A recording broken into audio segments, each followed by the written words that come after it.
good afternoon, good evening, and good morning. I'd love to sound super fresh about this conversation that we're about to have, but we just recorded 10 minutes worth, which isn't a lot, admittedly, but then found out Chocky's mic wasn't plugged in. Nope. So, testing! 1, 2. Can you hear me now? There we go. All right, so now we know it's working. So today we're going to talk about video games. So Yes. me and Chocky have made a list in the past. We've made several lists. We like listing things. We're just like Schindler. And we made a list of our top 10 films, and that's gone out, and people seem to like it. And then we made a list of our top 10 albums, and That'll be coming is out. coming out soon. It's on the Patreon at the minute, and people will no doubt like that. Go subscribe to it.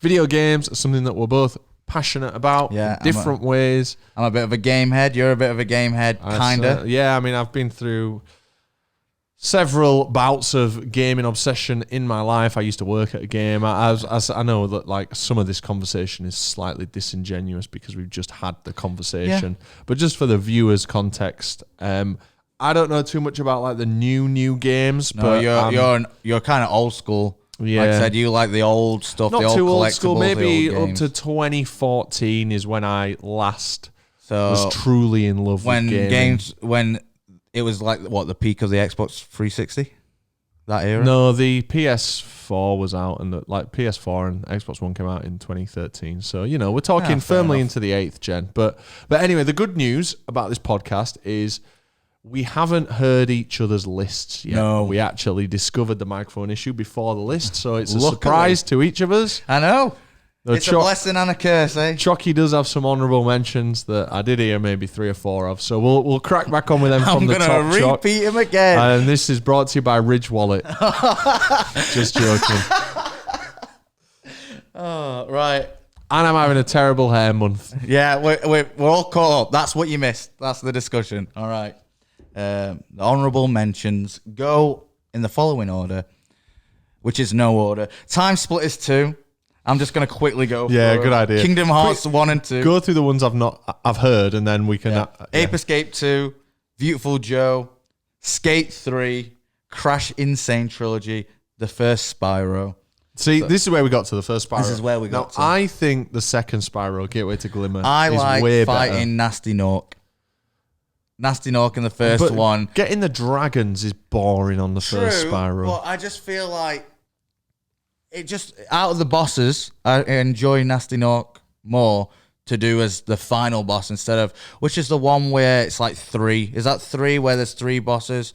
Spyro 2 has 3 bosses as well, I think. But there's the one Critical did the big old skip. Have you seen that? Critical did like a famous skip where you can skip straight to the last boss. That's Spyro 3. Yeah. I've it's seen on that speedrunning documentary. Yeah, it's on the video. The man who broke Spyro in half. Yeah, that's a great great love documentary. speedrunning, man. You should all watch that if you have any interest in speedrunning. Yeah, it's interesting that we bring that up because while I don't play so many games anymore, I love watching game content. And I don't mean Let's Plays, but I love like retro game content on YouTube. People, particularly accessories. There's a channel called Stop Skeletons from Fighting, and I sent you that link, and they've done 4 hours worth of like retro obscure accessories. Which channel was it that you sent the lava tube skip video for? That is that might be Summoning Salt. But it might be another one of the speedrunners. In my top It's one of the best YouTube videos I've ever seen.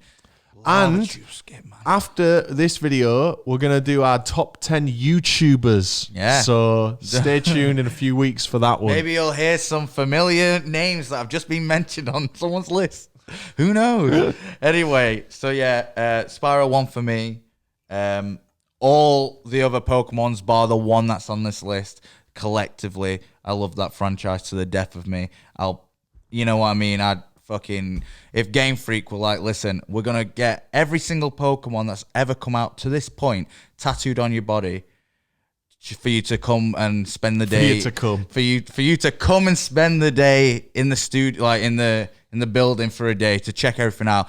I'd do it in a heartbeat. I got no shame how much I'm a fucking Pokemon fan. I think there's no shame to be had, mate. I think Pokemon's incredible. You know what's funny? Something we've both forgotten. You still have an original booster sat in your mum's house, just sat collecting dust. But that could have, like, if you weighed it and it was heavy, that I've just deliberately forgotten about that because it's so valuable. How about this? If we on the main channel reach 100,000 subscribers, we should open it as a celebration. If we can get to 100,000 subscribers by end of year, I'll put that sealed Pokemon booster pack in the bin and let the council collect it. Get to 100. Get to 100. I'll obviously get to 200, but all right, get to less than 200, but more than 100. The thing is, we're preaching here to people who not only are already subscribed, but are subscribed to the second channel, which has such little traction. Yeah, but it's a shame about the second channel because I think there's. I mean, ultimately, we just need to try harder, but I think we try pretty hard. Yeah, but don't get it twisted. We've only started this was it last year or was it 2020? Yeah, that's true. So we've got give 6,500 subscribers on there now, but it's just I just want more. I'd like it to reach at least 10. Especially with how much effort's going into the podcasts at the minute. We're gonna have some new content hopefully this year. That's not just what we're already doing on the second channel. We've got loads of things coming up. There's a lot to do. So please do subscribe to this second channel. It would make both of our year. I'm preaching to the fucking converted already here. The 5%. I need to be on the main channel saying subscribe to the second channel. Well, we'll do that in the next video. Yeah, we will. Anyway, all right, cool. Super Mario 64. Come on. I've never played it, but I've watched so much 64 content. I've attempted my own speed run, and it's the second Bowser stair skip where you have to keep jumping backwards. Long jump. Yeah, but the second time you have to do it, I couldn't do it at all, and I ended up clipping under the map and I had to reset, and I just, ever since then, never gone back. I feel like I've played that game a million times and I've never played it because I've watched so much YouTube content about it. So enjoyable. I think that might be my favorite game to watch people speedrun. I mean, it is the number one, isn't it, on the speedrunning leaderboard. Like, it's the most frequently ran game. Anyway, Fallout 3. Very good. Amazing game. Monster Hunter World. I really enjoyed that game when it came out. Minecraft. Literally best-selling game of all time. Massive. You can just do what you want on it. You can program a computer on it. That baffles me. That people are like, oh yeah, I've just made a fucking computer bank machine and a working submarine on the game. It's crazy. Out of some fucking pixelated blocks. You got a lot of honorable mentions. Yeah, like I told you, I love games. I love them. I love games. Red Dead 2. IGN over here. Don't. IGN can be a hit or miss, but Red Dead 2. Great story. Very, online, very hit and miss. Very good. And then finally, Animal Crossing New Horizons. That shit got me through lockdown. Right, well, now you've given me your lengthy shout-outs. You go into your 10. Start the list. So starting with my number 10 best video game of all time. Hit me with it. This is Uncharted 2. Yeah? Naughty Dog. Probably the finest video game studio in the world, in my opinion. They've made specifically just bangers. They really have. They don't cut any corners, and they really care about their work. Uncharted 2 was the first game of that generation, so the 7th generation, PS3, that really wowed me. I love snow, and there's a lot of snow in that Uncharted game. Some of the cinematic set pieces are insane. The story's great. Like, people often kind of bash the story of Uncharted. I think it was great, and it secures... Forgive me if I'm slightly wrong on this. Keep in mind, I've only owned a PlayStation console, a year now. Disgusting. Well, I say that I had a PS2 and a PS3 and a PS1. So you lied then? Yeah, I lied. I'm sorry, viewers and listeners. It's kind of just like a male, much better Tomb Raider.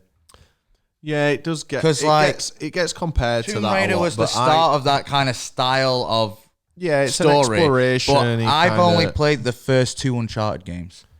I've only played the first 2. 2, 3, and 4 are the best 3. 1 I didn't really care for. My dad gave it me, and I played it, and I was like, oh, that was all right. But 2, I can understand why you put it on there. I enjoyed it. 2's amazing. I've only watched 3 and 4. 3's good, 4's great. And that's all I've ever done with it. So yeah, Uncharted 2, love it to bits. It's the game that made me get a PS3. Are you gonna go watch the film? Nah, of course not. Why? Because I don't care. Yeah, but you might. I just don't care. It might even make your top 10 movies of all time. Imagine. Maybe. But yeah, Uncharted 2 there, just scraping into the list. Lovely. Brilliant game, brilliant studio. Really enjoyed it. Uncharted 2, number 10. Wonderful. Starting off, finally, my number 10 is War of the Monsters on PlayStation 2. I've never heard of it. This game is a very obscure game. I don't even know metric score? Rianne, have you played it?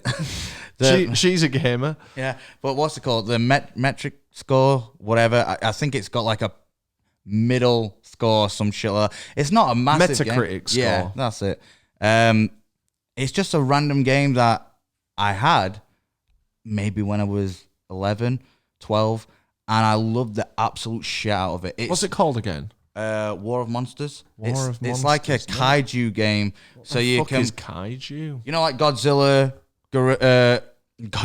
King Kong, all that shit. So you just choose these old movie styled big old monsters that are like Godzilla and stuff, and you fight out in these fully interactive cities. So where you can pick up the buildings, you can cause tsunamis and all this shit, smash shit up in a city, cause tsunamis, fight. And it has like these really nice, like vintage style, like horror movie posters that come up. You know, like the old fucking like King Kong posters from the fucking 90s that come up on.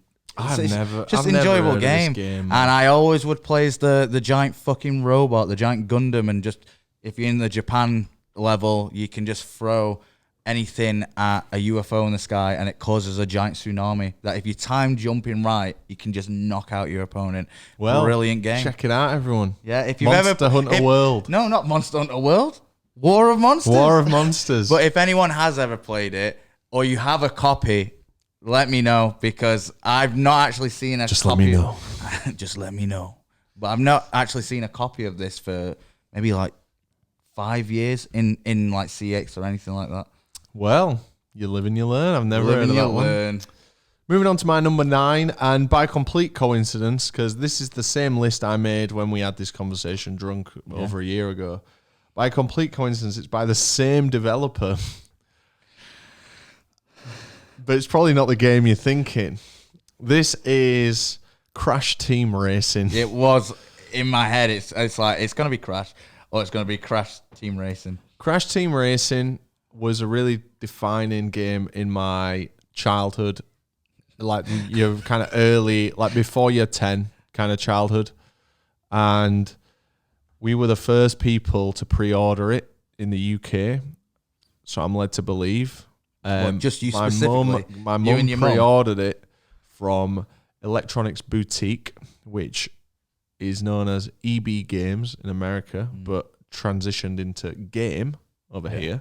And we went into the store that I worked in 20 years down the line and pre-ordered this game, and they said, you're the first in the country to pre-order it. And that was like the I think they were just trying to butter your mum up to be like, look how good service we give. That's not why I like it.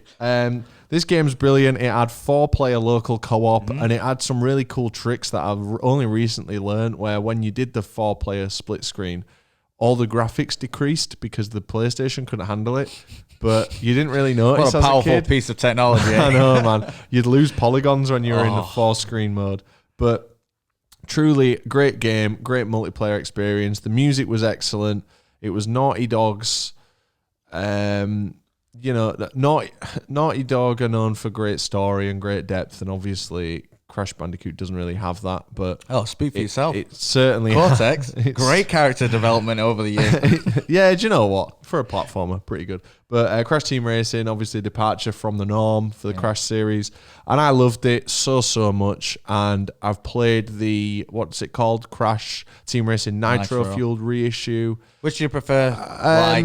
I prefer the original, yeah, but I think that they did a fine job with the reissue, and I really enjoyed playing it. What's the was it the tiki guy that you have to race against? Papu. That used to take the absolute piss when I was younger to complete against him. Yeah. I struggled so much against him because he'd always His level's great though because there's loads of shortcuts in it. He would always get just this, like, just a tiny bit in front of me at the end, and I'd be like, "Fuck this, man! I can't be. I'm gonna go play Mario Kart." Love Crash Team Racing, and that was my kart racer. I've never played Mario Kart. See, I'm the opposite. I played Crash Racing, but I specifically used to love Mario Kart. More specifically, Mario Kart like Double Dash used to be mine.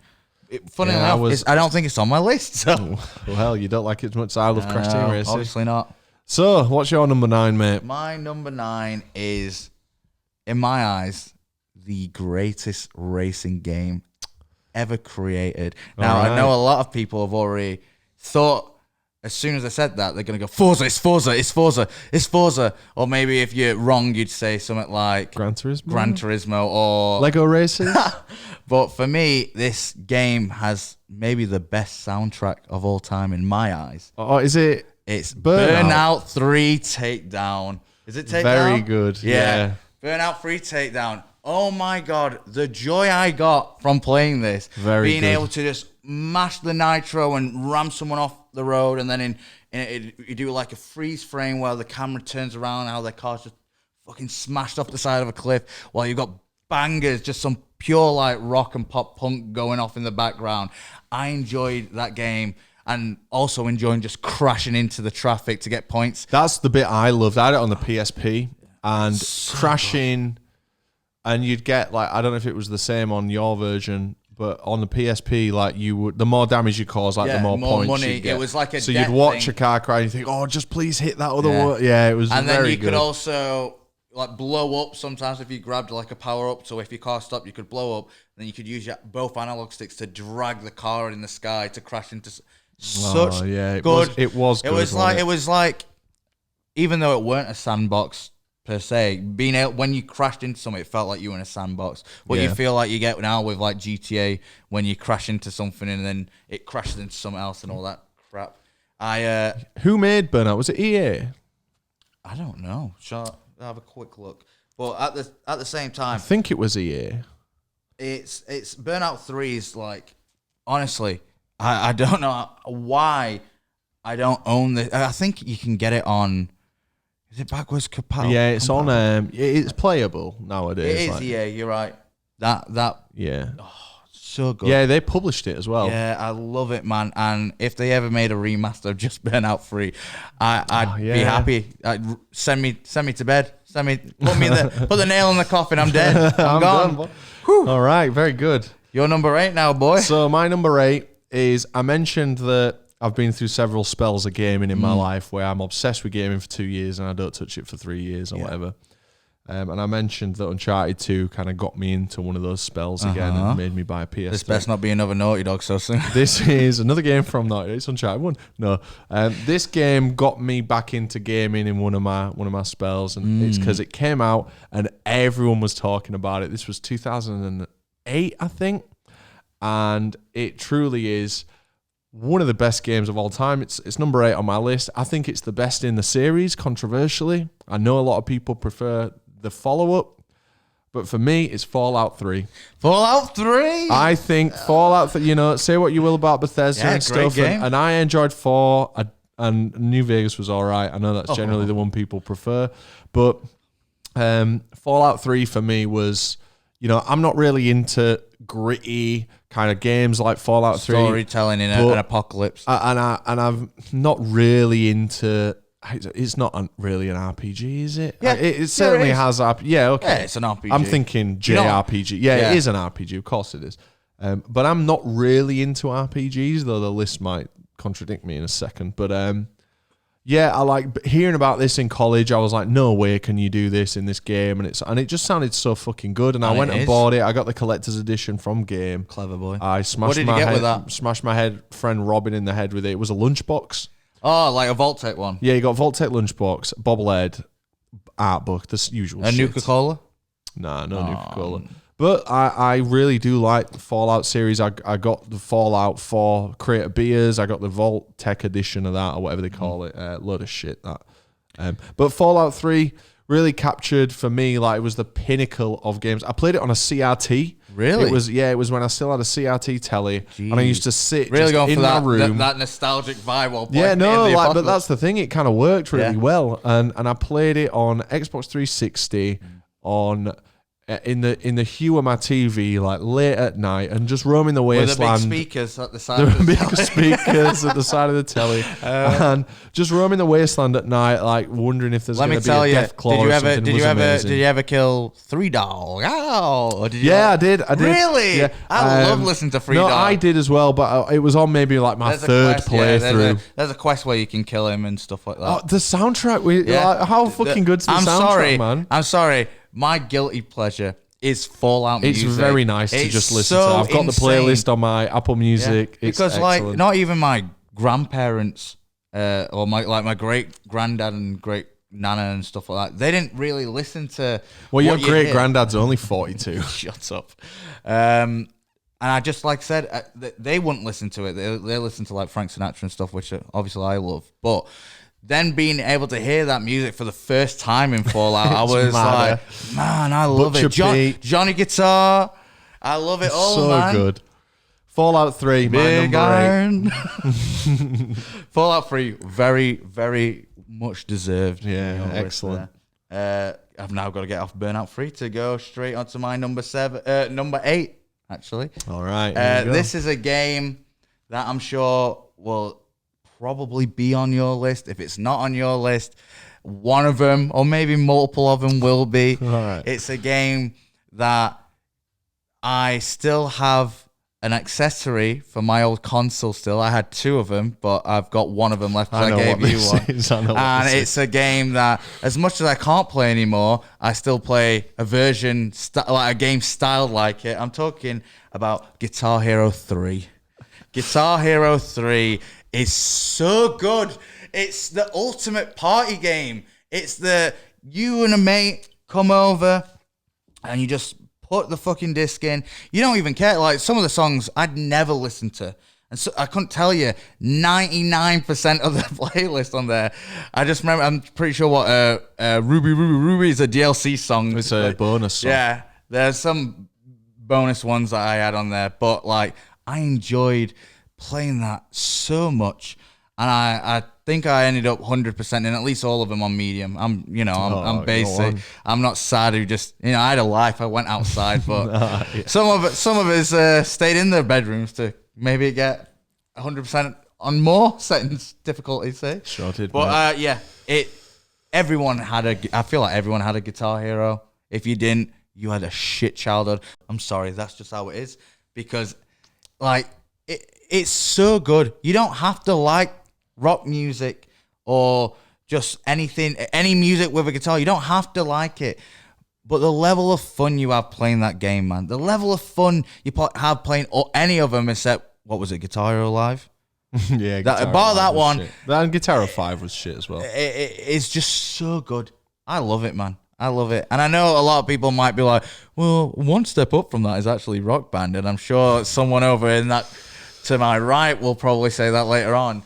But for me, very different games. I never had Rock Band. I played it and I enjoyed it, but Guitar Hero was just so special to me. And 3 especially, I still have at my mum's on the side of my windowsill, still in its box for fucking years and years ago. Really? Wow. Beautiful. Yeah. Poetic even. That was your number 8. Mm-hmm. My number 7 is a game that is... obviously really important to me. It's had a very big influence on me. My number 7 is Guitar Hero 3. There's no way you can make that. My number 7 is Guitar Hero 3. You've said a lot about it already. Yeah, I don't have too much to add, but I'm an expert level Guitar Hero player. I got Guitar Hero 3 when it first came out. It was the first one developed by Neversoft. Harmonix created Guitar Hero and then moved on to make Rock Band. Neversoft took the reins. They were naive. They charted stuff too complicated. And it's just paid off because the game has a level of difficulty that just is perfect. Yeah. It's it's more difficult than it should be based on the songs that are on it, but it doesn't matter because it's all about the fun. and it's so fun. It's enjoyable to get one of your mates to try and do it. It's a hard great. song Yeah, as well. all the 3-note chords that are in there, the extensive set list, the bonus tracks, the DLC, the co-op mode. And do you know what? I'd love to sit here and say I knew most of those songs before Guitar Hero 3, but truly I didn't. Some of the best songs in the world introduced that to me got the through metal that on it, game. hasn't it? The metal. That was my go-to. You know, I knew Slow Ride off San Andreas. Poison. But again, another video game introducing music. But half of that set list, you know, I'd never heard Metallica's One. Really? I'd never heard Metallica's One. And it was bottom of the set list, and I played it, and I was like, this is easy. And then the solo came, I was like, oh, shit. I think Marcus first showed me that. But And I am on a long journey to 100% every song on Expert, and last year I did Cliffs of Dover after 300 or something attempts, and it was so exhilarating. And this game's 14 years old. Guitar Hero 3, my number 7. I love it. I've got two quick questions. Yeah. One, do you think because of Guitar Hero 3, that's why we enjoy Clone Hero so much?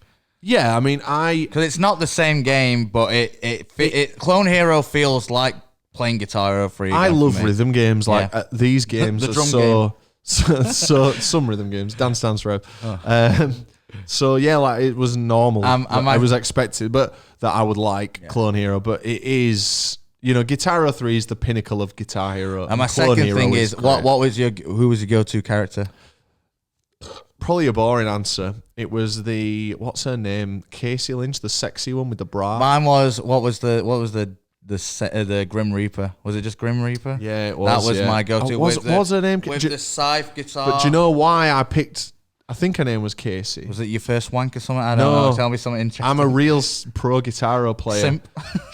When you choose the different players you choose, dictate the color of the note highway that you're Ah. playing. And she had the darkest, most monotone note highway to make the notes You would think more the Grim Reaper distinguishable. character would have it, wouldn't you? You You'd would, think, mate, but no. There you go. Yeah. That's why if you watch people playing Guitar Hero 3 at a professional level, they'll often pick her because of that note highway. That's something I didn't know, but thanks for Well, sharing. you live and you learn. You live and you learn. What's your number The 7, phrase my of the day. friend? My number 7 is a game that might be on your list. A game I put you onto. I put you onto this game. All right, boy. My second favorite game ever, speedrunning. And on top of it, completely, and we're using this word again, transcended. It's not on my list, this one. Oh, you bitch. Transcended this game's franchise. It's a great to the game. next level. It's a great game. And I'm talking about Super Mario Odyssey. Very good Super game. Mario Odyssey is arguably the best Switch game. And a lot of people say it's Breath of the Wild. And I you know, I'll hold my hands up. It's close second, but Breath of the Wild. Shit. but you shut up, bitch boy. But Fucking wank. Ed boy, shut up. But Okay. Super Mario Odyssey is so enjoyable. The level designs are incredible. The nostalgia is completely overloaded into that game. The graphics are great. The freedom of being able to just go anywhere, bounce off anything, and it rewards you by doing that, going off the path by showing you secret stars moons that you need to collect. And when you think you've beat the game, it goes, nah, here's just like an extra 20 hours worth of levels to do on the levels you've just been on. And it's just so good. Do you remember the bit at the end where you go to the moon? Yeah, and you got to beat like all the bosses in a row. all the rabbits in the... That was really good platform. There's another level that is that again, but they're all harder. So the rabbits... after you've got all the moons? Yeah, so after you beat the story and you've gone from the moon, you go to the dark side of the moon, which is like it's like a boss tower where you don't get any restock on your lives. Yeah, that's the one I'm on about. That is yeah. That is hard. It's well hard. I think my favorite thing was how each level's environment was so unique, and it's something that you don't really get in games. Most games have like 1 to 3 environments for the full gameplay. It's like sand, maybe ice, maybe grass. Yeah. Like New All Donk those City. worlds New were so- Donk City. Oh Yeah. my days, man. I was like, I prefer playing in New Donk City than in Los Santos, baby. I mean, I didn't grow up playing Mario. I've never played a Mario game aside from maybe one go on Mario Kart. And I've you played all bought of me them. Super Mario Odyssey. So as a non-Nintendo fan and a non-Mario fan, you know, I was probably quite hard to win over as I'm, you know, in my late 20s, and I loved every second of that game. I can remember you hitting me up on Messenger, being like, "Oh, bro, I just did this, blah blah blah. Oh, it's so good. I'm playing it in the bath right now. You played it for." That was a lovely part of lockdown. That sit in the bath, play fucking Mario Odyssey. You played that game a lot, and it really made me happy to know that you enjoyed it as much as I enjoyed. You gave me a lot with that game, mate, and I appreciate it. You're a very kind person. I said, I've played all the Marios, even the shitty like Mario vs Donkey Kong DS wind-up toy one and Donkey Konga. Donkey Kong's not the Mario same game, no. But I've played Donkey Konga. But yeah, it's great, and I think it's the best Mario game in the whole franchise. So yeah, that was my number 7. Very good. On to yours. Very good. Number 6 for me. A game that you've heard me talk about on the channel before. I won't go into tons of detail because no one's ever heard of it. No one's ever played it. It is a JRPG. It is a Sega Saturn game originally, and it's developed by a company called Game Arts. It is Grandia. Now, very few people that I've met in my real life have ever even heard of it. Even less of them have played it. It's a 2-disc PS1 game in my experience. I got it on PS1. My mum bought me it because she thought it was going to be like Pokemon, and it's nothing like Pokemon. It's hard as well. It's a story about a young kid who wants to become an adventurer like his dad, and he wants to find the new world, which is basically like just going over to mainland Europe. It's not set in the real world, but it's like the equivalent of just going abroad. As if you're from Japan and you go. Yeah, you want to go over to America. Oh, yeah. But it's so magical. The journey that this lad goes on. The battle system is critically acclaimed for being one of the most innovative and unique battle systems in any RPG. This game recently got a remaster on the Switch. And that's why you got a Switch. I was thrilled that it got the love, and there was enough demand somewhere for this game to have a remaster. And I played it on the Switch. I loved every second of it. It is truly... It's an incredible game, and I can't speak highly of it enough. The soundtrack's great, and how long did it take you to complete the remaster? So I'm pretty well versed in this game. I play it maybe every 3 or 4 years, so it ran me about 30 hours. But my original playthrough was 80 hours. Jeez, yeah, that's dedication. It was 80 hours of heaven, mate. That's how you can tell when someone's a fan. Is like, it's a shame you can't really clock it. And I'm not into, like, you know, it would have been really easy for me to... It's the opposite end for you. It would have been really easy. Like, this is how good the game is. Like, I'm playing Crash Bandicoot, I'm playing Croc, I'm playing fucking Grand Theft Auto 2, and my mum comes in with a JRPG. I hated Final Fantasy. I couldn't get into... The fact that this game gripped me for 80 hours speaks volumes. It goes to show that sometimes you got to try something you don't think you'll like, and you might end up liking it. There's a game called Grandia Digital Museum, which is a follow-up. It's almost like a DLC. Did that come with the... No. Really? So this is the thing. It's a Japanese-only Sega Saturn game. It runs in the same engine, and it's like an add-on. But no one's translated it into English in 20 years. Do you know what? Do you know what would be good? What? If we ever go to Japan... getting a copy of it, and then there won't be a translated version of the game, but there'll be a guide that will translate what it says to watch you. There will be. Like, aside from literally translating the language, like, there is no ROM of it online. I've even looked as recently as this week. There is. So this is a game. Grandia is a game that had enough demand so that they'd remaster it on the Switch, but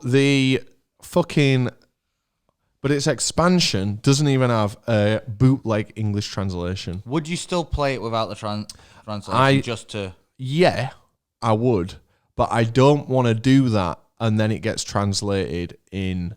Now Grandia's out on the Switch and more people are discovering it, perhaps. It's probably more likely than ever that it is going to get translated. So I don't want to play it in Japanese. What I was thinking about doing, mate? Playing it, and every time there's text on the screen, just hold up Google Translate Lens. That's dedication. I tell you, that's dedication to say, I just want to know what the story is. It's not even much of a story. It's just unique dialogue. Anyway, we've talked about it too long, but Grandia, my number 6, excellent game. Check it out if you like great games. My number 6 is a game that Rob doesn't hold too highly, but also a game that's ties to another game on Rob's list. My favorite. Do you want a beer? Yeah, because I'm done. I might. Shall I tell it while you're getting the beer? Yeah, I'm listening. I'm listening. Probably out the series, my favorite version out of the series. I'm talking, of course, Fallout New Vegas. Best music, best story, best characters, best quests, best items. I mean, like, don't get me wrong, 3's Danke. I'll take the Strongbow. You take the Corona. Hold the eyes. It's the best out of the lot of them for me. I really enjoy all the characters. Yes Man is one of my favorite characters in any video game. And all the quests and the free will of those quests are so much, because in the end with Fallout 3, you always end up going to the water purification thing, and you either spoilers if you're that far and behind. Also spoilers, I mentioned Metallica's One on Guitar Hero. It's the last song on the set list. How dare you? How very dare you? No spoilers for Guitar Hero. But like, you always end up on 3 having to do that at the end, and canonically you go in and you die by doing the thing. You can send a companion in. With New Vegas, the endings are so good and the DLC are so good because you can just have this big, fulfilling story where at the end, you don't have to fucking die. You don't have to do anything. I can play the game completely random every time. Yeah. And I'll always get a different way of playing it. While with 3, that was one of the things that captured my imagination about Fallout 3. Like it was the variance. See, 3. I know your point here is it wasn't. 3 has variance, but like I said, you always come to that end goal. Yeah, it's New Vegas. It's like, I can remember when I played it. Obviously, like most people, blind. I didn't know what was going on, so I just would go in wherever I wanted. And I started, and I was like, I want to be a guy who can just fucking one-hit shot with a pistol. I don't want to use rifles and shit. And I remember my first run, I ended up just killing Benny and taking the platinum chip for myself. I was like, it's mine. I'll do what I want. And I ended up fucking taking out the NCR and the Legion and being like, I can do what I want. Second time, I was like, I'll be a good guy. I'll be a lawful guy, you know. Yeah. Helping the NCR. And then Legion. And then the DLC came out. And it has, I can't remember what it's called. There's one where there's a vault of gold where it's like what the ghost or whatever. Because they did a Game of the Year edition. Yeah, and it is incredible. I remember playing that and being like, holy shit, I didn't think this game could get any better. And it has tenfold got better with all the DLC. And I still play it to this day. I boot up my Xbox One to go on my game library just to play it again because I love it. I fucking love Fallout New Vegas. I'm sorry if you're an Elder Scrolls fan. I'm sorry if you're a Fallout 3 or Fallout 4 fan. But New Vegas is so good. And something we've not talked about through either of our Fallout conversations there is there's actually a great speedrunning community for Fallout, and some of the mechanics and the tech that's used in Fallout speedruns is fucking insane. I mean, a lot of speedruns are insane, right? But I don't know if you've seen them, Choc, but there's I'll send you a link to like some great Fallout I've seen 3 a couple speedruns. I like watching I like looking at the lore. So you know when you do a quest and you say, oh, why is this here? Like you look at when you walk into a room or an area and it's laid out, you'll normally see like skeletons positioned in a certain way, something like you don't really think too much of it unless you really want to know the deep thing. I watch a bunch of videos being like, oh, if you realize when he mentions he has an alcohol problem, if you check his bedroom shelf, it has multiple empty bottles of whiskey, blah, blah, blah. And I'm like, yeah, that's the type of shit I want to watch. I love that, man. That was my number 6? Yeah, number 6. So into my top 5 now. My number 5 is a video game that's in a very long-running series, and this isn't the first, and it sure ain't the last. It's not the first I played, and it's not the newest I've played either. It is generally overlooked, I think, this game, though also critically acclaimed at the same time. It's a game I'll be replaying this year because it's been many years since I played it. I love everything about this game, and it is, of course, Pokemon Silver. Really? Yeah. Hey. Now, I mean, I know it's your favorite, but Silver's my favorite because it's the one I got, right? When I play it nowadays on an emulator, when I play it this year, I'm probably going to play Crystal because it just makes the most sense. Just do Soul Silver. To play Crystal. Soul Silver. It's just No, a but it's not the remaster. same. It's better because it's remastered and you get more content, but it's the same story. Well, maybe is that on DS? Emulator, yeah. I'm not going to emulate a DS. I'd rather play. Yeah, that mate, on it's like original Soul hardware. Silver. Soul Silver is mine Because number 2 on the Pokemon I can play list. Silver on my PSP, but I can't play The problem is Soul Silver on Silver. my PSP.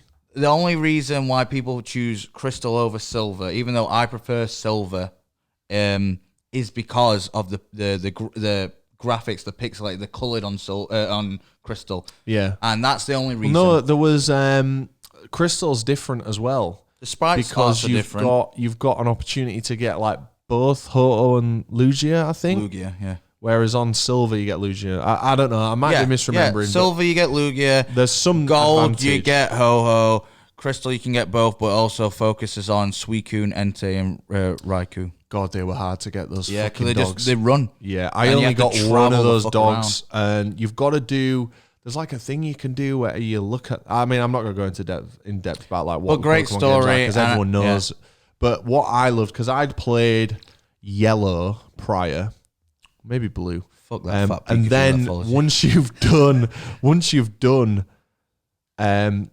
Johto, Straight you're into straight back to Kanto, It's and so it's like good. shit. This That is the is ends the- I remember. That is the only Pokemon game I can remember, like, not knowing prior that was a feature that you could go. Very to. cool, It's because you think so- the game's over. Yeah, and then you go over, and then guess what? You're like, oh shit! I just bodied Lance in the championship. What's he doing over here? And I'm sure all Pokemon games have this, but when you beat Red at the end, Not all Pokemon games. It's just that was the an sequel. incredible working up Going to up that to battle. Mount Silver. Yeah. and he's there. Dot. Comes out with a full What stack else? team. I loved the bit with the unknowns. I thought that was really Red Gyarados. interesting. The red Gyarados, yeah, the shiny. And I have a really fond personal memory of getting Silver at the Christmas that it came out. Yeah. I was in Bridlington. We had spent Christmas in Bridlington at my auntie's house, and I got that, and I got the official strategy guide. And I remember flipping, and the first page I opened it to was there's like an ice cave. It Yeah. might be called Ice Cave, and I think it's near the end of Johto, and you slide along the ice, and you've got to Yeah, kind of it's to like get a to puzzle. the Dragon Gym, I'm pretty sure. Maybe on it's the way. like a puzzle. Yeah, you have and- to fight in pace. And I remember this strategy guide told you it, and I just thought I was baller because I knew the solution. And Pokemon Silver, my number 5, love it to bits. And that is a very good shout. But please play Soul Silver as someone who Is it standard DS? It's DS standard DS. It's Not so 3DS. good. No, standard DS. One of the best things is obviously your companion Pokemon, the Pokemon in your first slot, follows behind you, and the story is the same story with the only tweaks they add more to it. And the final boss the final fight against Red at Mount Silver is iconic in Soul Silver or Well, Heart Gold. But I'll do it then. I All love right. it, man. When I want I to play love it. Silver, I'll play Soul Silver. Interestingly, I've just remembered at my mum's house, I've got the retail boxes for Soul Silver and Heart Gold, both with the Poker Walker in, but I've got no the Poke game. Walker. Yeah, I've got the Poke Walker out. My And they're mum. No worth a batteries shit in it. ton even without the game. No batteries in it. It has a Pichu. I got a notched day Pichu from an event that's just dead in the Pokewalker because there's no batteries in it. And it's just slung somewhere in my mum's room. Anyway, my number 5, starting off with a big one that I'm sure might even be your number 1. But it's not mine, but it's my number 5. I'm talking about GTA 5. Yeah. GTA 5. You don't need me to explain it because I know he'll explain it later. But great story, great characters, amazing game. It is still amazing to play to this day. I've wasted so much of my life along with Rob and the other boys playing this game.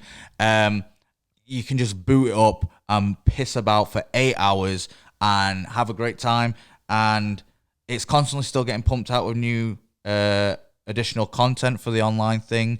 And it's still fun to go back and play the story.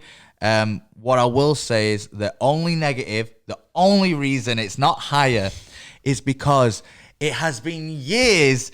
I don't care for any more new content, which is we've got 10 new cars and now you can own your own workshop. How about that? It's like, come on now, just get like the Franklin deal, the update piece of content that came out where you help contract. Yeah, the contract, very enjoyable, very good. But very good. I think I'm like 2 missions away from finishing it. Oh, it's very short. Yeah, it's great, but it's like not enough to keep me wanting to come back to it. And I guess it's great because we love Dr. Dre. Yeah. I like Anderson Paak. Yeah. You love Anderson Paak. It's great. Snoop's in that song as well, and Buster's in that song. So we're really the target for that. I enjoyed it. It's just the problem is I can remember the last time I was excited for GTA was the island mission you get to Cayo do. Perico Yeah, heist. because there was this big It was new. It was a new area. map. There was this big thing. As far as heists go, it was a very enjoyable heist in the sense that hacking into the safe rooms and stuff like that with your team while someone watches for a guard was enjoyable. But once again, as soon as you've done it, it's back to standard thing. And what we've played probably every fucking job you can play on GTA. Oh, absolutely. And it's good to replay them, but I need 6. There's six. a reason GTA, Rockstar, or Red Dead is trending every single day on Twitter, and it's because everyone's getting fucking annoyed now. Yeah, and we're not playing. And Rockstar, do me a favor, if you want to keep pissing us all off by delaying the games we want, that's fine. Just fix your fucking servers. Fix your servers. The amount of time I've had a black screen of death. We'll see. A black screen of death. Also, where's the PS5 We'll see what happens remaster? on expanded and enhanced. Where's the PS5 remaster? I have a PS5. I'm playing the PS4 version of this game. I'm going to get PS5 when GTA 5 comes out. Well, this is the problem. It's like, I've got a PS5. Those servers better be fucking immediate, man. They ain't, because for the online. Did you see some kid fixed the...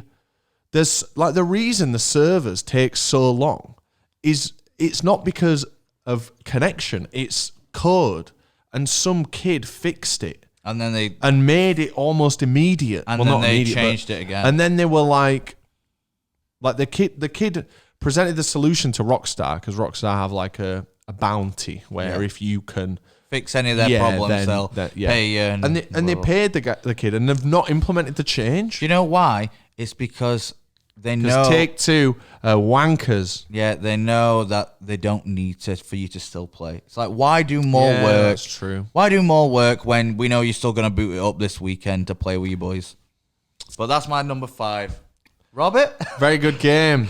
Very good. Okay, so my number 4 is a bit of an outlier. It's the only game in this category that is on this list. It's a game that I played with my girlfriend at the time. But that's certainly not why I like this, but it was a good experience playing through a whole game with someone else. This is a game with not really much gameplay. I know what you're about. It's a game that's all story. I'm talking, of course, about Telltale Games' The Walking Dead. Lee! Now, I've never watched The Walking Dead. I don't care about zombies. I don't give a fuck. Telltale's The Walking Dead was recommended to me when I worked at Game, and the first episode was free. I think it still is. Yeah, it is. The good thing about this game is it's on everything. Switch, iOS, Android, PS3, PS4, probably PS5 and Xbox Series. It's on everything. Play it on your iPad. Play it on anything. Play it on your cock. It's a story-based game that's made of... I don't want to say like quick time events. Yeah, it's hard choices. It's scenarios. It's a scenario-based... It could be a text adventure, to be honest. It's the evolution of a point and click. Yeah, because you can move. It is. But it is all story, and I think I've tried to replay it a few times. I've got through episode 1. I think there's 6 episodes of it. It was released episodically right when it came out, so you can get them all as a season pass. Or you can get, and I've played episode 1. It's on disc now as well. You get the disc one. I didn't really gel too well with playing it the most recent time. In fact, I've not made it past episode 1. I'll do episode 1 because that's free, and then I'll think, right, I'll buy the rest tomorrow. And I never do. But I have played them all, and they're fucking amazing. You play as a guy called Lee, and you hang out with a girl called Clementine.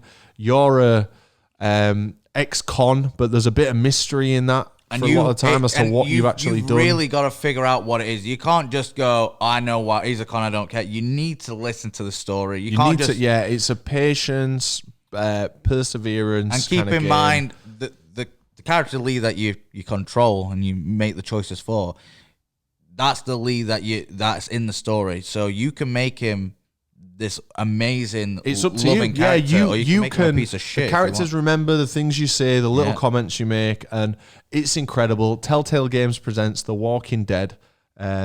When I finished playing that the first time, I must have cried my fucking eyes out, mate, for a good half an hour. The first one, obviously, what you're on about, it was really hard. I couldn't.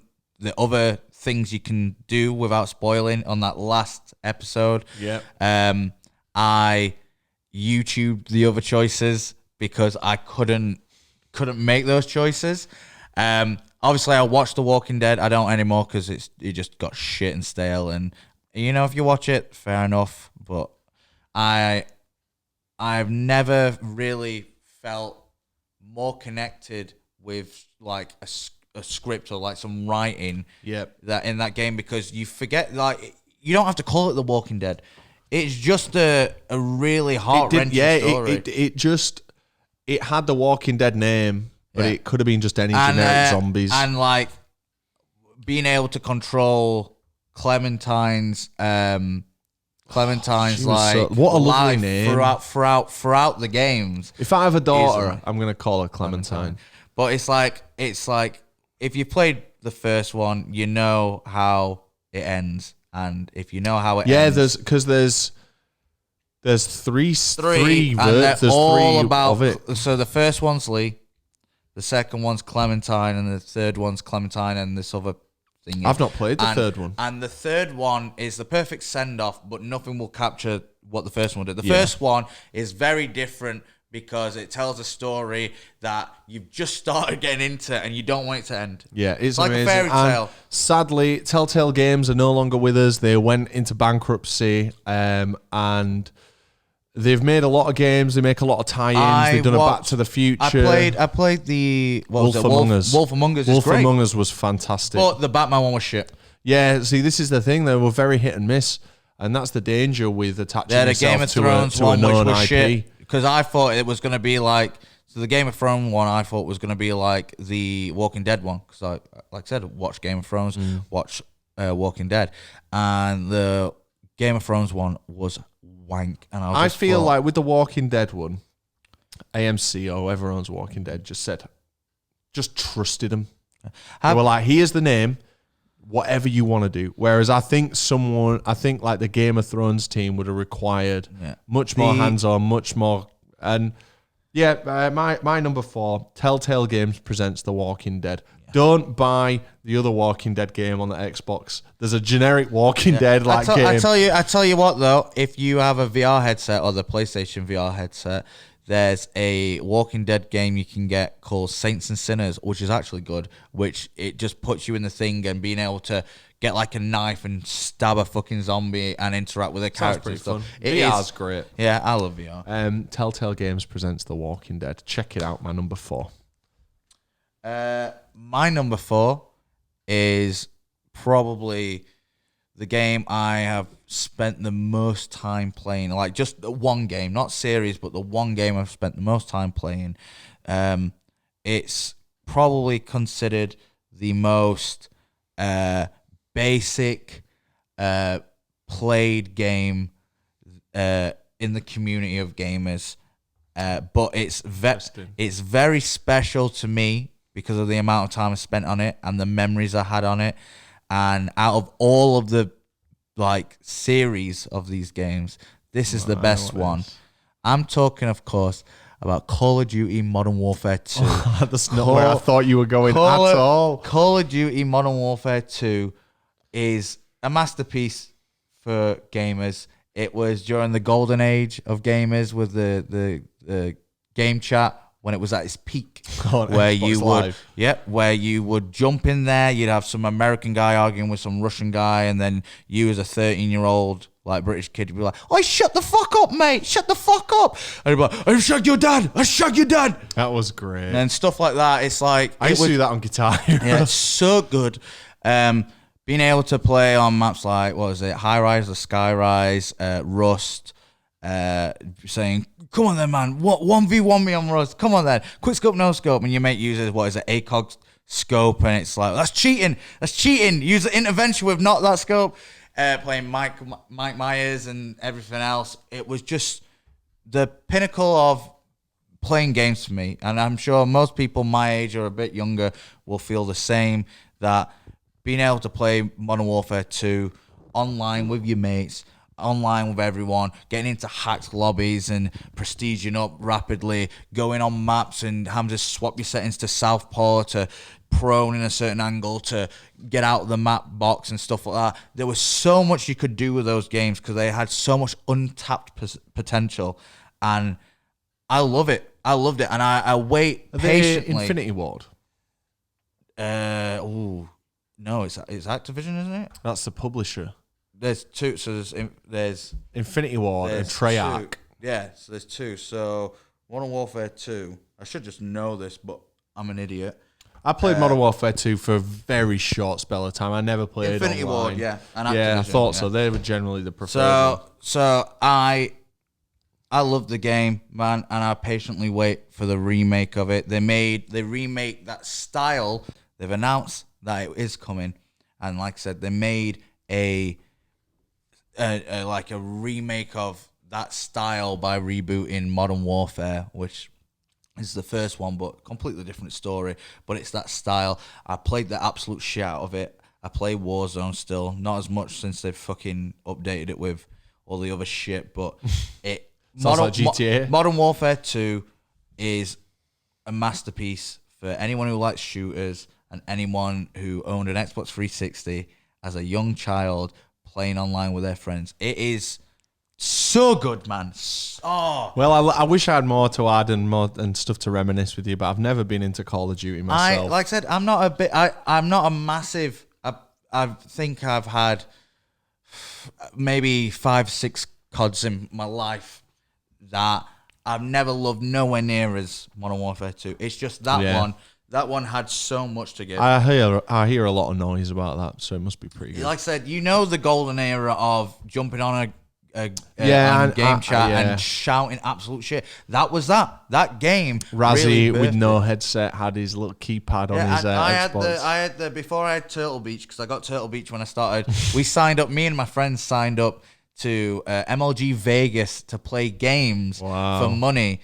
And we once made, I think, 200 quid. And with that money, we all bought Turtle Beach headsets. And it was one of the highlights. My friend used to have a YouTube channel called Mr. Pinder 101, where it was like knife free throws across the maps and like 360 Claymore cancel, no scope across the map with no...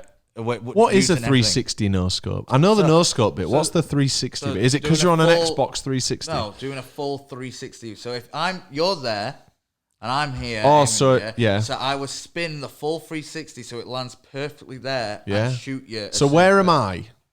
I'm behind you. You can be anywhere. So say you're on the other side of there and I'm on top of a building. Yeah. I'm looking at you and I jump and spin a full 360, and when it clicks back into your view, I've shot you. So it's just to show off. Yeah. It's literally a trick shot. I like that. And that was the big thing. So when people say 360 no skill bitch and shit like that, that's what birthed it really. Cool. And then it got more and more complicated by doing shit like a claymore, which you put down, which is like a censored mine. Doing the mid animation in the spin, then cancelling it in the spin, and when you come out of it, you shoot perfectly on time. Some real fucking beautiful moments in that game, man. But yeah, that were me. Anyway, that's it. See ya. Number 3. There are very few games that have made the ripple in the industry that this game made. A brand new intellectual property coming from a beloved and esteemed and acclaimed developer. I bought this game on launch and I had no intention to, but the noise about it was so loud I couldn't resist. We've referenced it a couple of times already in this conversation, but it is the original PS3 version of The Last of Us. The Last of Us was...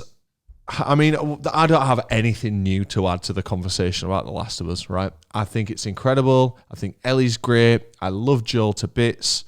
When they announced The Last of Us 2 at the PlayStation event, that first trailer, it gives me probably more shivers than anything else. That slow reveal when people start to realize, oh my God, it's another Last of Us game. Is that the one with the guitar? Yeah, it's the one with the guitar. And sometimes I'll just watch that video just to feel something. That's fucking dark, man. But it really... Sometimes when I'm in my room and I'm feeling like everything else doesn't matter, I just put it on and that's the trailer for The Last of Us 2. But it sums up just how much people, including myself, loved The Last of Us. I thought it was great. I got the Ellie edition. I got the Joel edition. I got the standard edition. I've got the cutouts at my mum's. I know. I've seen it on video. On it is excellent. Is The Last of Us, but I have nothing unique to add because everyone also thinks it's so good, and it's very rare that a game is so critically acclaimed. I have something unique to add that you'll hate. Never played it. That's fine. Never played one or two. But do you know what's funny? Guy? Do you know what's funny? What? Watched 1 and 2. I've watched 1 and 2. Yeah, that's what Valley does. I do. But you know the old YouTube meta where you watch a YouTuber play a game. You know, I never got into that. Well, yeah, but you're an old boomer now, aren't you? But I like dissecting it and knowing about the intricacies of the game. But I was in that age group where when Pews and Jacksepticeye and all that started doing that shit, I was still growing up watching that, so I have watched people play it. And as I can see from it, it is a great game. But I don't have any unique input on that because I've not played it, and all I know is loads of people love 1. That's not arguable. Everyone loves 1 who's played it. 2, let's just say the people I know and the people I've seen play the game are 50-50. They either, oh yeah, I love it. I love how it fulfills a full circle of a story, and other people are like, what the fuck was that? Why was that put out? The Last of Us 2 I hate it. Challenges your thought process more than any other game. Like, I think it's The Last of Us 2, I loved it. I got it on launch, which was only like last year or 2 years ago. 2 years, wasn't it? And how it, slight spoiler alert, how it takes you from, it just shows that, you know the saying, like, one man's terrorist is another man's freedom fighter. Yeah. Like, you play as Ellie and Joel generally in the Last of Us series, and you love them, and you're fighting for them, and you don't think anything of like the people you just kill along the way. You don't think about your choices on what you've just done. I've never seen a game flip it where you play as the opposite team, then the halfway bad guy, through, and you start hating the people that you fell in love with playing as in the first game. Anyway, we'll talk about Last of Us 2 now. Last of Us 1. My 3rd best game of all time. We've only got 2 more on my list. Yeah, and now, for me, my number 3 is something I feel just as passionate about as you have just stated with Last of Us 1. And not only is it my number 3, it has the number 3 in this. Oh, no, my favorite. It's Guitar 3 again. Gaming franchise next to Pokemon is Halo 3. Really? Halo 3, the best game ever made for Xbox. I don't understand how people can play that game and say it's not a masterpiece. The story is phenomenal. The multiplayer is the greatest multiplayer on any server you could ever play. The achievements are amazing. You're so satisfied finding any of the legendary skulls and finding the things like the grunt birthday party skull, and that means if you headshot a grunt, it pops in confetti. It's just so enjoyable. Getting armor from playing the game and completing these achievements are so satisfying, which you don't get in games anymore because it's all microtransactions. Am I fucking right? Or if Variety funding the gaming industry with his shark cards, man. Fucking chalk shit on all of us, but he's always spending the money on the shark cards. I've never played Halo. I've played the Halo 3 theme on Guitar Hero 3. Which is a perfect piece of music. However, it is very good. So, Halo 1 to 3, I've played all of them now. I've just finished playing Halo Infinite. And the story is still good, but up to 3. What console are you playing Halo Infinite on? On my PC at the moment. Oh, PC, yeah, of course. So Halo 1, I got put on by my stepdad. He got the original Xbox. He was like, hey, it's multiplayer. We should play this together. We played it, and we played it for hours and hours and hours on end, like multiple times. We did it in different runs and stuff like that just to play it again and again. And we loved it, and we loved the characters. And then Halo 2 came out. And that's when they first brought, like, with Xbox, that was like probably at the time the biggest multiplayer game you could play online. Yeah, it was. And Xbox I was Live. fortunate enough that Marcus had set it up so he could play online. So I would come downstairs and sit down, and he'd pass me the remote, and I'd just go on there and fucking play the absolute living shit out of that game. And Halo 2 was amazing. And the story of the Master Chief... Did you watch Chief, the critical video about the last people online playing Halo 2? That was great video. Good. But the story of the Master Chief just kept getting better and better. And like I said, I also watched a series, online series called Red versus Blue. A lot of people probably know what that is. It's by Rooster Teeth. Yeah, of course. They really helped push me in the direction of becoming a massive Halo fan. And then 3 came out. And all I can say is the story is phenomenal. The graphics are insane for an early Xbox 360 game. Xbox 360 games that came out after Halo 3, much later on, don't hold a candle to the level of detail in Halo 3. Bungie must have had the very early access development kits because they're a Microsoft owned Bungie studio. really put their heart and soul into that game. The being able to share shit with the community, all the YouTube machinima videos people made, man. I have fond memories, and that's the first time I formed an MLG team. Before Modern Warfare 2, it was Halo 3, and I also met a Bungie employee playing just in a random fucking lobby what we were on. And if you like the idea of being able to create maps, so like in, you know, your Minecraft, you can create shit, GTA, you can create job maps and stuff like that. Halo 3's Forge is insane. That Halo Reach really also puts out the same level of detail in their Forge, but Halo 3 was the first time where I had free roam just to fuck around and make these amazing fucking maps and break the maps at the same time. And I just loved it.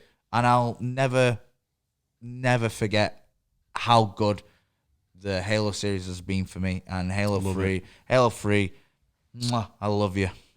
So a little fact about the Halo series that our viewers probably won't know, but you might know it. Halo was originally going to be an exclusive for a different platform. Not the Xbox, not the PlayStation, not the GameCube.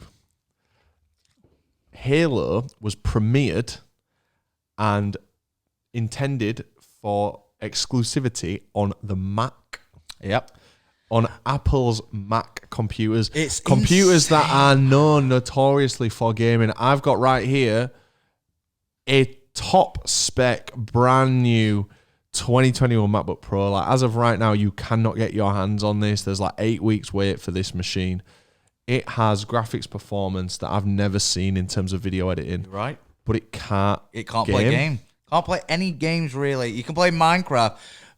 Poorly. I've installed Windows on my old Mac so that I can play a few games on it. It's insane. But yeah, Halo was going to be a Mac exclusive, and it was presented at an Apple event back in 2001, what's maybe? even more mental is if it weren't for Halo being an Xbox exclusive, the Xbox definitely wouldn't have taken off. No, and have the fame and it went everything. hand in hand because when Microsoft entered the ring, or as they were planning to, they just were like, we need this IP, and they just threw probably then tens of millions, but what would now be crazy. Hundreds of millions at Bungie, and was like, you work for us now. And that's the little bit of a fact it's there. a smart play, because if they didn't, fuck me, everyone would have just gone PlayStation 2, PlayStation 3, PlayStation 4, PlayStation 5. I think that's what everyone does, though, to be fair. No, everyone they had the 360. Everyone had the 360.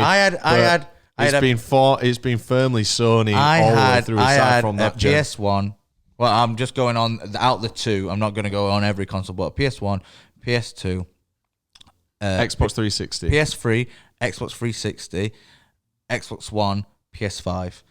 I didn't get the PS4 because I got two PS3s and they both broke. I think that the Xbox One purchases were only fueled by the fact the 360 was a success. Yeah. That was for me. It was because all my friends were staying on. Yeah, Xbox built some brand loyalty. Well, a lot of brand loyalty with the 360, but then lost so much of it with the One. Yeah. Anyway, my number 2 game of all time.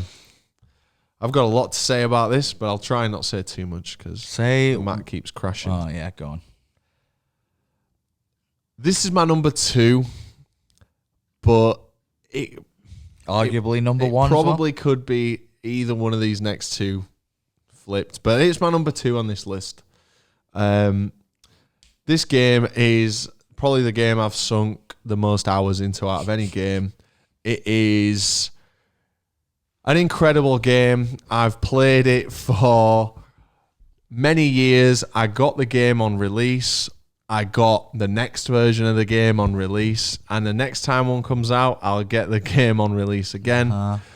I'm talking, of course, maybe surprisingly to some of you, about guitar. Not guitar. I said it wrong. Oh, I stumbled. We've already had guitar. About Grand Theft Auto 5. Now, Grand Theft Auto 5, what can I say that's not already been said? This is a game that came out in 2013, announced in 2011. I remember the announcement. I remember coming home from uni and crying because I was so happy that we were coming back to Los Santos. I love Grand Theft Auto. You've seen my Grand Theft Auto collection. You know I love GTA so much. The amount of things I've seen on your Depop that are just made by Rockstar that are GTA related, that are old relics. Love Grand Theft Auto, and Grand Theft Auto 5, despite its faults, it's an incredible piece of media. The best sandbox made. Even like my best online gaming experience ever was last year when we were hammering those races, and there was me and you and Vals, Ewan and Vals and fucking Emerson and Nicole. Yeah. And and that was 2021. Grand Theft Auto 5 is incredible, and because it's given me so much, I'll be buying the expanded and enhanced the day it comes out. No matter how much it costs, I'll buy the console for it. I will always support Rockstar. Here they are on the back of my Mac. I love this company, and I love... Oh, I've accidentally pressed fade to black. Right, we're fading back up. We're fading back up. Do you know, there's so much stuff that this thing can do. Grand Theft Auto 5, life-changing. Yeah, it really is.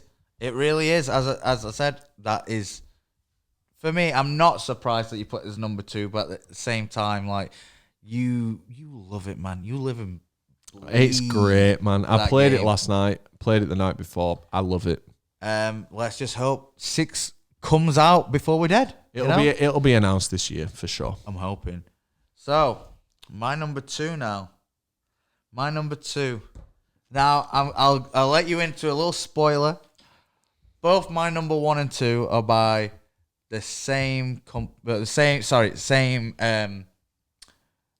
Nintendo. Yeah? Yeah.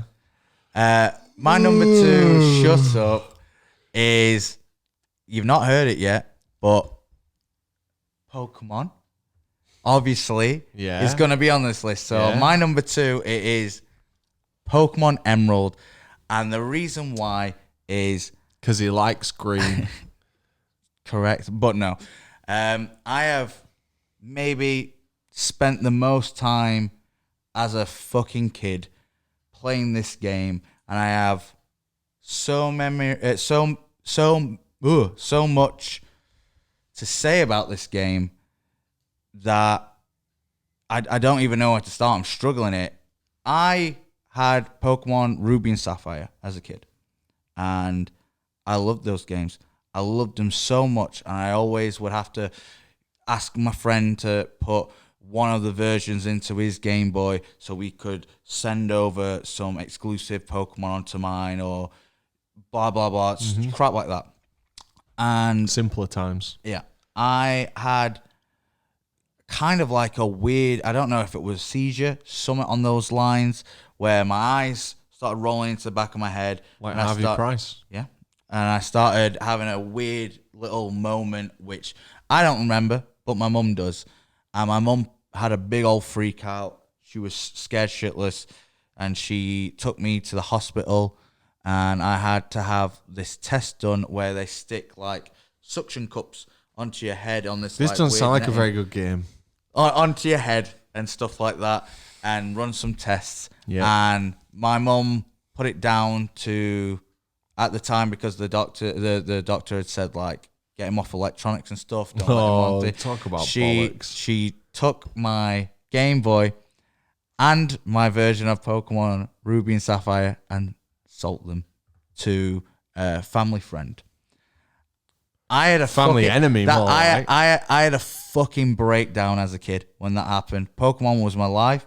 I had so many cards. I had the old game still sealed in a drawer, but my mum then took them and put them in the attic, and I didn't know how to handle that moment where Ruby and Sapphire had been taken. I loved the gameplay. I loved the story.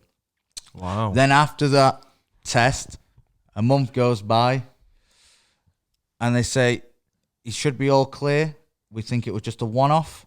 He's fine to go over on his technology and stuff like that. We've looked at all these factors.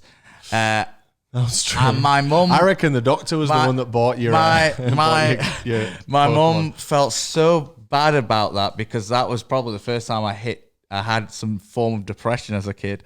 That she went out and, without telling me, pre-ordered Pokemon Emerald for me, and then when it got released, which is the crystal version of the crystal version of Ruby and Sapphire. So it's once again same thing as Ruby and Sapphire, just you can get both things. Plus the newest legendary at the time, Rayquaza. Now I can remember being like, oh yeah, Groudon's cool, Kyogre's cool, but when I saw Rayquaza, I was like, this motherfucker, this is like, everyone wants to get that. They added some bonus content, and my mum surprised me with the copy of the game, brand new, with a brand new Game Boy Advance, and it was the happiest. Standard Advance. Yeah, no, the SP. Oh, very nice. And it was a tattooed one. Yeah, I've got one of them somewhere. And I cried. Someone sent us one to PR. I cried for maybe 2 hours, thanking her, thanking God, thanking my family, thanking my friends, because I thought it was like a Christmas miracle, even though it weren't Christmas. Because when it got took away from me, I was heartbroken. Pokemon Emerald, amazing next generation of Pokemon that were introduced. Amazing story. It was about one team were like, we need more land, so let's get rid of water. Yeah? And that obviously fucks up the climate. The other team was like, we need less land and more water. Fucks up the climate. Emerald was like, let's have both teams still do that, but they're both wrong, so they both fuck up the planet, and we'll have it so you need Rayquaza to come from the fucking atmosphere to fucking tell these other two legendaries that could fucking cause a global extinction to just chill the fuck out. And that's what the whole story is. And I love playing it. Pretty topical. And I've never been more invested into a game, because I got it from such a tragic event of getting my games taken off me. I've never heard that story. I've never looked at another Pokemon game and said, I'll never connect as much. So story-wise, I'm with this man here, Silver, yeah. But because of that memory, because of what that fucking doctor told my mum, it's your top game. It's like my baby. Story-wise, Silver, I'm with you on that. But like, I'll never be able to connect with a game like Pokemon Emerald. And like I said, they brought out Omega Ruby and Alpha Sapphire, the remakes, or the remakes on 3DS. And I went and pre-ordered the 2D. Did they do an Emerald? No. So they did a 2DS in translucent blue I've seen and that. red, like the cartridges. And I got the Ruby one with the game on it. And they gave you an Emerald story, which was called like the Delta story, which just was the bonus factors of Emerald, but put in like a after story. Oh, okay, so that's cool. yeah. So you still got the content. Yeah, so it's like when you go to Johto, and then once you've done Johto, you go to Kanto. Instead of this, it was just like the stuff you got to do in Pokemon Emerald, you got to do after the main story. And it also had like, it was a very nice adaptation of the game. But Pokemon Emerald, the joy that game has brought me is phenomenal. So yeah, very good, very well spoken. It's great to learn a bit of that history. Great to learn a bit. So on to my number one. So there's, GTA 5 is a really hard one to beat, but when I look at games that have been so fundamental in me becoming who I am, there's really only one contender. This game came out in 2008, and it's literally influenced so much of my life. It's interesting to think where I would be without this game in terms of my personality, in terms of what I'm into, what my interests are. Probably listen to drum and bass. Would I be going to Leeds Fest? Maybe not. Without the context, it might seem laughable, but it's got to be number one, Rock Band. Yeah, I could see it coming up. There's a drum kit right here. There's the Rock Band drum kit in the hallway. I'm a drummer of 13, 14 years tenure now, and that's a big part of my identity, and I wouldn't have been interested in the drums if it wasn't for Rock Band. The amount of songs, new bands, new music that I learnt from Rock Band, you're not just talking about the 50-something songs on disc, you're talking about the 2,000-3,000 plus DLC. Yeah. It was so impactful to me, was Rock Band, and to the friendship group as well. Yeah, and to the friendship group. Like, honestly, I turned 29 last May, and we couldn't go out, so we came here and played Rock Band. I gave you the Gibson.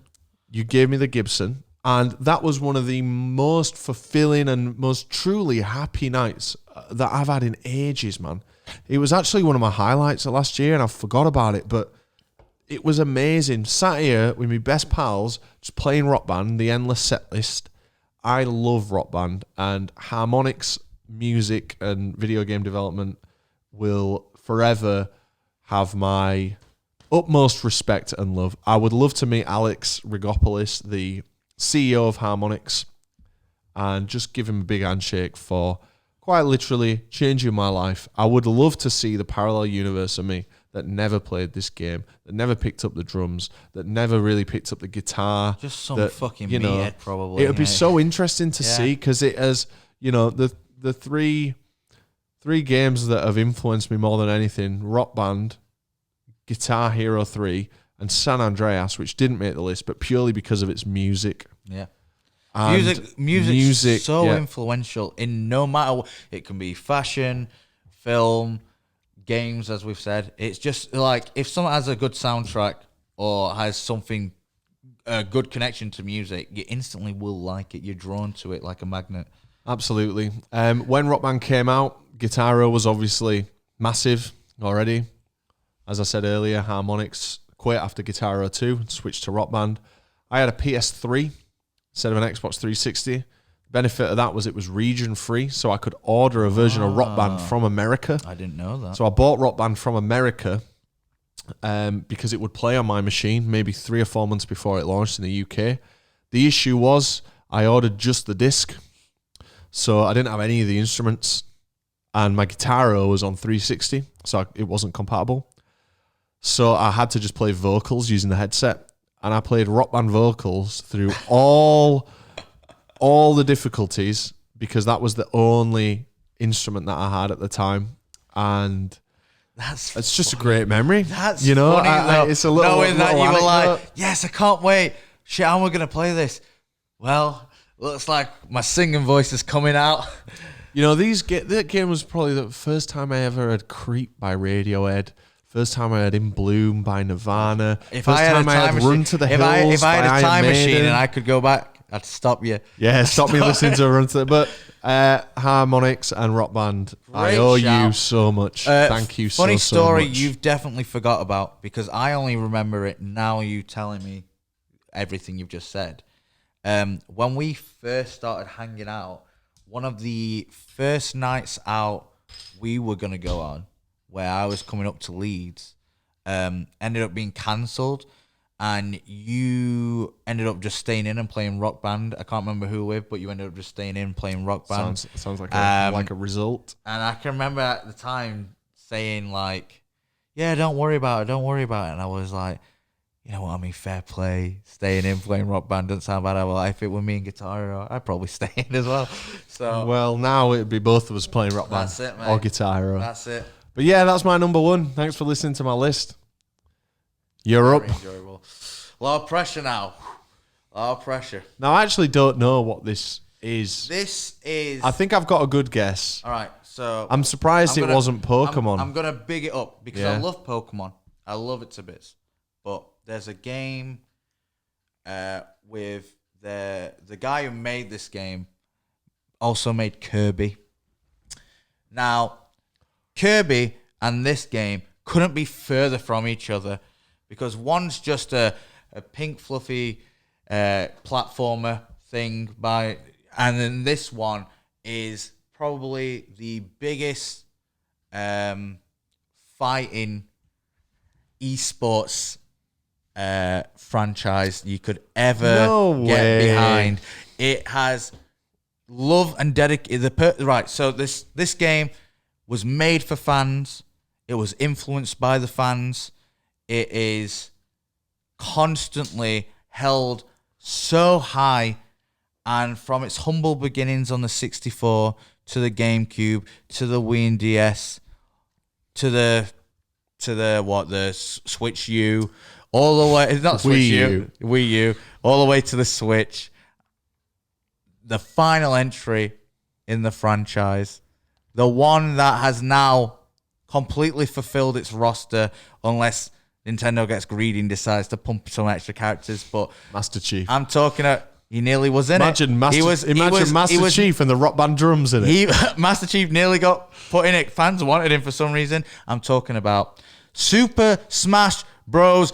Ultimate, the greatest fucking fighting game to ever be made. It not only... I'm very surprised. Not only are the mechanics perfect for competitive fighting games, not only is the roster the largest roster in a fighting game, bar Mugen, which is just like you can put whatever character you want on a PC game, but the creator, Sakurai, loves playing Smash Bros. Himself, loves fan input, listens to what fans want, and goes, you know what? I'll make it happen. I do like that. He has put collaborations with some characters that aren't even on Nintendo. That's what I like. I like that they're licensed. Here's a big thing. So in Brawl, put fucking Snake. Yeah. Snake.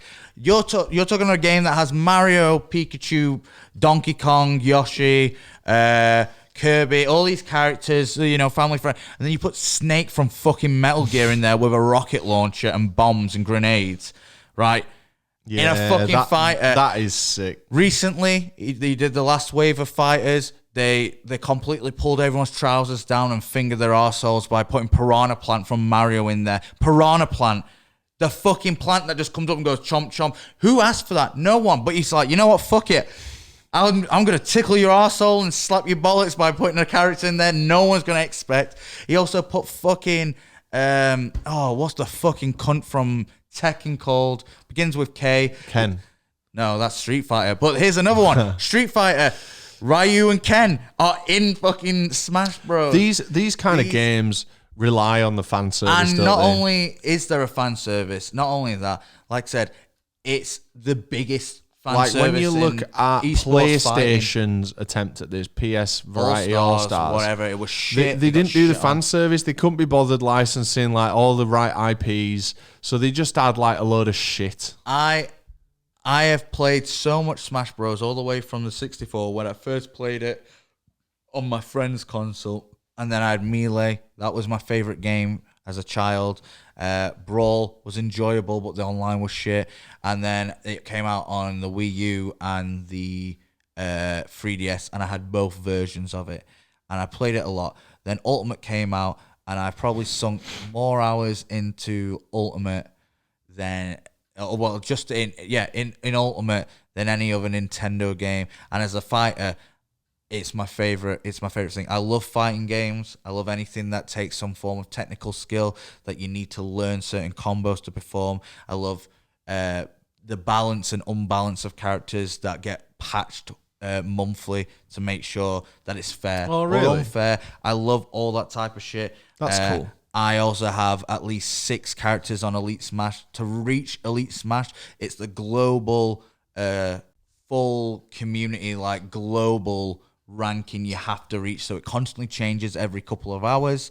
So that is great. if you don't online get to a certain rank with this character, then you can't get it. And it's constantly changing up and down, up and down. So you could have a really good run with a character online, smashing and bodying everyone. But the Elite Smash level to get to that is just maybe 1,000 points or so higher, and you have to keep trying. And if you fucking fuck up at any point, you go straight down. It's very, it's a painful experience. You love it. It's like a blessing and a curse. You love the satisfaction of getting in a character in an Elite Smash, but the journey of getting to Elite Smash is so fucking stressful. I have gone to Comic-Con to watch a Smash Bros. Live competition, and that's let me cool. tell you, No matter what you say, that's cool. Something I would love.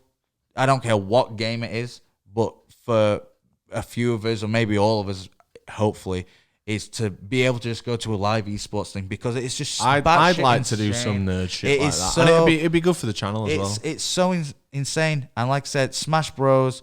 Sakurai, thank you for the memories. Thank you for the effort. And he really told fucking Nintendo, fuck you, I'm going to do what I want with this game. And he put all I'll say is Banjo and Kazooie have been, people asked for Banjo and Kazooie for fucking years. Maybe 10, 11, 12 years, some shit like that. They want Banjo and Kazooie. Eventually, Banjo and Kazooie ain't on. It was on the 64. Yeah, it was. Yeah, but it ain't been on. The last thing I think I saw. Banjo they did. There was Nuts and Bolts. Yeah, well, that was Xbox. Yeah. And that was like not a proper Banjo Kazooie because you built fucking vehicles. It was shit, wasn't it? Yeah. Sakurai somehow finesses everyone and goes, you know what? I'll get it for us. And he fucking gets Banjo and Kazooie. I'm one of those people that watches the release of a new character like it's the new. I wish I was into it. It was like it's a new film trailer for your favorite film, like a Leeds Fest lineup announcement. So the last character that got added to the roster as of yet, because Sakurai said that's my last thing. I'm stepping down. I'm not doing it anymore. He's not. He said, Nintendo could always add a bonus character, but for him, that's the last one. One of the biggest one was Sora from Kingdom Hearts. It's a Japanese iconic character that's it's on Nintendo systems and stuff like that. But the big problem is Disney. How do you get the licensing from fucking Disney? Because Kingdom Hearts owned by Disney because all the characters are fucking Disney characters, and somehow that man does this amazing cinematic trailer reveal for fucking Sora, and you had motherfuckers crying. It had like one of the highest view counts in a YouTube video for a reveal for any game. Everyone was crying. I was crying. I was I feel like I'm missing out. It's like you can like any game. You can like any game and you can be a dedicated fan. But when you have a community that big that's equally as passionate about the game as you, because like I said, we all love GTA, but the way you feel about GTA isn't the way that's, I'd say, like me or Danny, Rockstar feels about GTA. Isn't the same as like me and Danny. Like, I love watching Rockstar and all the games that come out, but I'm not as passionate as you. But with Smash, I am. and knowing that there's literally millions of players, they like did a thing where it was like, that's why it's your number one. How many copies of the game were sold and stuff like that, and it was a stupid world. Like I think it was a Guinness Book of Record thing for a fighter. It's just amazing. Thank you for listening to this poor man ramble on. Beautiful. But well, fuck me, I love Smash, man. Well, I love the passion, and video games are truly, I think, probably our generation appreciates them, but I think historically they're criminally underappreciated as art forms. And while I don't play too many of them nowadays, I do think they are the best medium to 100%. be entertained by. What's your favorite games? Let us know in the comments. Tell us in the comments. Thanks so much, everyone. Just send a message saying, this is mine. And sorry if this episode's felt a bit like clumped together. The Mac that I said was really good has crashed 10 times whilst it only cost however much, a lot of fucking money. You only can't get it at the moment because it takes 8 weeks to fucking get, but don't worry about it, brand new. But yeah, thanks for listening. Up next, if you like listening to me and Choccy compartmentalize things that are important to us, YouTubers. We're going to talk about our favorite YouTubers. So join us in a few weeks for that one. And if you want any more of these lists that me and Choccy seem to have invented, then let us know. Thanks very much. All major platforms. Love you all. Bye. Bye.